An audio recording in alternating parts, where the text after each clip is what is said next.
Donc, dans la vidéo ici, je vais vous parler de la normale. Alors, la normale, c'est une des forces qui peut s'exercer sur un objet. Si c'est une force, c'est donc que c'est également un vecteur. Donc, si c'est un vecteur, nécessairement, on doit la caractériser par un module, mais également par une orientation. Donc, l'orientation, la normale, la propriété, c'est que c'est perpendiculaire à une surface.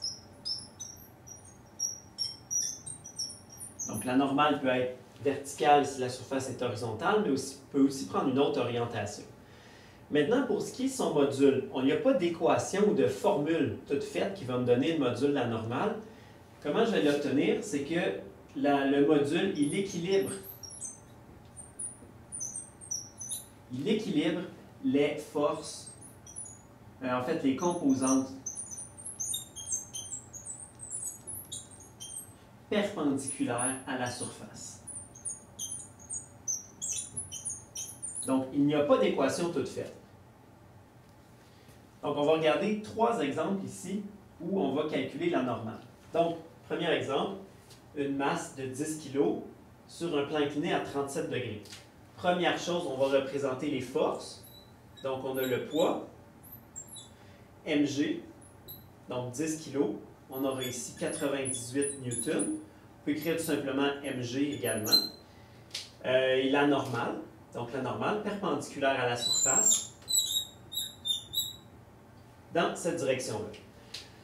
Donc, quelle est la direction perpendiculaire à la surface? Bien, pour le savoir, on va représenter nos systèmes d'axes. Donc, cet objet-là va accélérer vers le bas de la pente.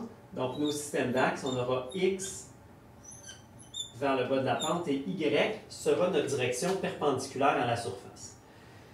Donc, si je veux équilibrer mes composantes perpendiculaires à la surface, ce sera les composantes le long de y. Et donc, le calcul de ma normale se fera avec l'équilibre des forces en y. Donc, l'équilibre des forces en y doit me donner 0.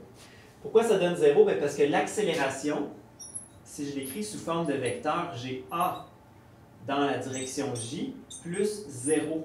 A dans la direction i plus 0 dans la direction j. Donc, l'accélération est entièrement orientée le long de l'axe des x, parce que j'ai placé mon axe des x dans cette direction-là. Donc, somme des forces y égale 0. Qu'est-ce qu'on a en y? On a la normale. En y, on a également la composante y du poids, py. Et donc, notre angle de 37 degrés, qui est l'angle du plan incliné, on le retrouve également ici, donc entre la verticale et la composante y.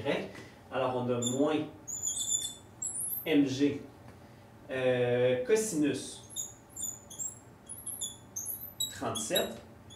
Ça, c'est égal à 0. Donc, en remplaçant la masse par 10 kg, on trouve que dans cette situation-là, la normale est égale mg cos 37 ou encore 78,3 newtons.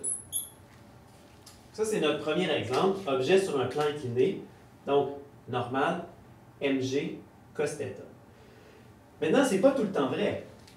Le deuxième exemple, l'objet est encore sur un plan incliné, mais on le remorque en haut du plan incliné avec une force, donc on peut imaginer que c'est une corde qui tire sur le traîneau, donc une force de 50 newtons, orientée elle-même à 37 degrés par rapport à la pente.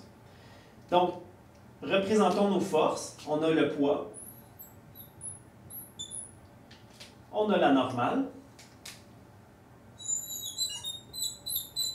et on a cette force-là ici qui est déjà indiquée. Donc, on a trois forces qui sont appliquées sur l'objet.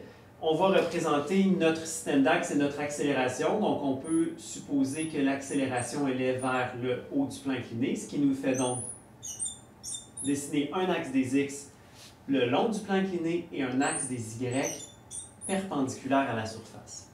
L'accélération, comme j'ai placé mon axe des x dans la direction de l'accélération c'est a dans la direction i plus 0 dans la direction j. Donc, quand on va faire l'addition des forces, si je veux équilibrer mes composantes perpendiculaires à la surface, ce sera les composantes y que je devrais équilibrer. Donc, la somme des composantes y doit me donner 0. Alors, qu'est-ce qu'on a le long de Y? Bien, d'abord, on a la normale qui est orientée le long de Y. De la même façon que précédemment, le poids était orienté en Y, la composante Y, pardon. Donc, la composante Y, on voit que c'est le côté adjacent à l'angle de 20 degrés. Donc, moins mg cosinus de 20. Mais là, on rajoute une force. Donc, on a la composante de la tension qu'on va appeler TY. Donc, la corde appliquée sur le traîneau a une composante TY perpendiculaire à la surface. Et on voit que c'est le côté opposé à notre angle de 37 degrés. Elle est positive, elle est orientée vers le haut. Alors, plus, le module c'est 50, sinus de l'angle qui est là, 37 degrés. Tout ça doit être égal à 0. Donc, la masse M, c'est toujours la même masse. Donc, c'est toujours M égale 10 kg.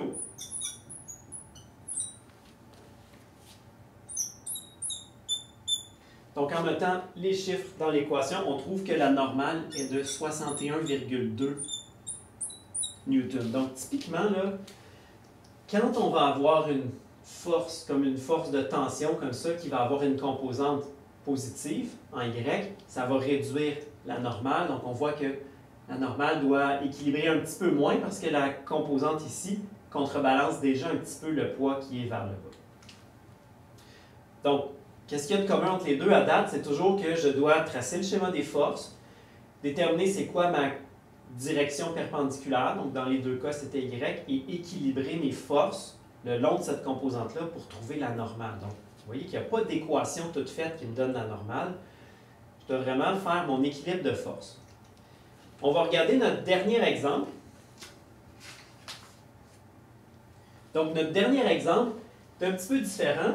Cette fois-là, il monte dans un ascenseur. Donc, on a placé le traîneau dans un ascenseur et l'ascenseur accélère vers le haut à raison de 2 mètres par seconde carré.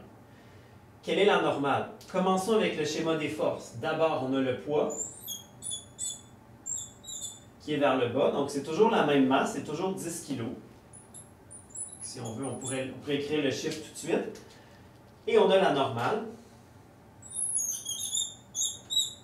qui est vers le haut. Que vaut l'accélération? On va écrire l'équation A. Bien, pas l'équation, mais on va l'écrire sous forme de vecteur. Bien, j'ai besoin d'un système d'axes. Bon, alors on va choisir ces axes-là. On voit que l'accélération est orientée le long de l'axe des Y. Alors, il y a 0 I. Et on a 2 mètres par seconde carré vers les Y positifs. Donc, plus 2 J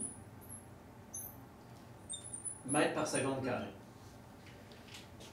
Alors, la normale doit équilibrer les composantes perpendiculaires. Quelles sont-elles, les composantes perpendiculaires à la surface? Bien, la surface, elle est ici. Alors, les composantes perpendiculaires sont orientées le long de Y. Donc, la somme des forces en Y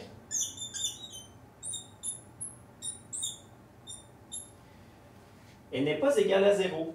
Cette fois-là, la somme des forces en Y, on voit qu'on a une accélération en Y. Donc, la somme des forces en Y égale MA. Et donc, la masse est 10 et l'accélération, c'est 2. On va mettre les valeurs numériques. On va remplacer du côté gauche par notre expression M moins le poids, donc qui est vers le bas, égale MA. On peut faire une petite étape d'algèbre juste avant d'isoler. Alors, la normale, on va envoyer le mg de l'autre côté. Donc, MA plus mg, ou si vous voulez, si on fait la mise en évidence, m fois a plus g. Donc, ici, plus l'ascenseur accélère rapidement vers le haut, plus son accélération est grande, plus la normale va être grande. Et donc, ça nous donne ici une normale avec l'accélération de 2 mètres par seconde carré. Ça nous donne 118 newtons pour la normale. Donc, non, la normale, ce n'est pas égal au poids. La normale, ce n'est pas nécessairement égal à mg cos θ. La normale, ça va dépendre de toutes les autres forces qui sont appliquées. Et non, la somme des forces perpendiculaires n'est pas toujours égale à 0. Dans la situation qu'on a ici, on a une accélération vers le haut de 2 mètres par seconde carré. Donc, notre somme des forces n'est pas nulle. Donc, la normale va devoir compenser un peu plus que le poids dans cette situation-là.